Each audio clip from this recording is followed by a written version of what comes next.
Iċ-ċerimonja tal-għeluq il-ħadd filgħaxija ser timmarka tmiem tal-Olimpjadi f'Londra biex minnu fih jibda l-countdown għall-edizzjoni li jmiss 4 snin oħra f'Rio de Janeiro.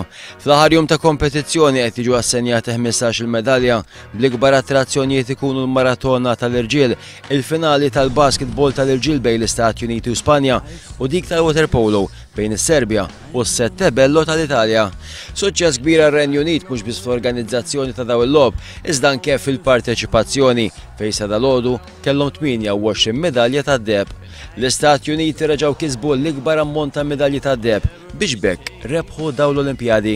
Il-lejla iċ-ċerimonja tal-għeluq tibda fl-10, ċerimonja li fiha ser tispikka l-mużika bil-parteċipazzjoni ta' wħud mill-aqwa talenti Brittaniċi fosthom Spice Girls, George Michael, Annie Lennox u Elton John. L-op Olimpiku li reġgħu raw dominanza fl-isport rispettiv tagħhom għal Michael Phelps u Usain Bolt li konfermaw ruħhom fost l-aqwa ta' kull żmien fl-għamu atletika.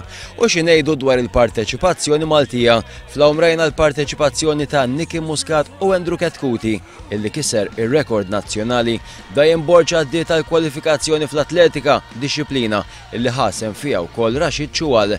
U fl-isparar William Ketkuti jonqos li jagħmel għall-barax finali u spiċċa fid-9 post overall. Issa fi ftit tal-ġimgħat oħra Londra tilqa' l-logħob Paralimpiku li jibda fid-29 ta' Awwissu. Wara l-kapital Ingliża titneżż uffiċjalment mill-irwol ta' belt Olimpika u tirritorna għar-rutina tagħha bħala belt kosmopolitana fost l-iktar maġlin fid-dinja.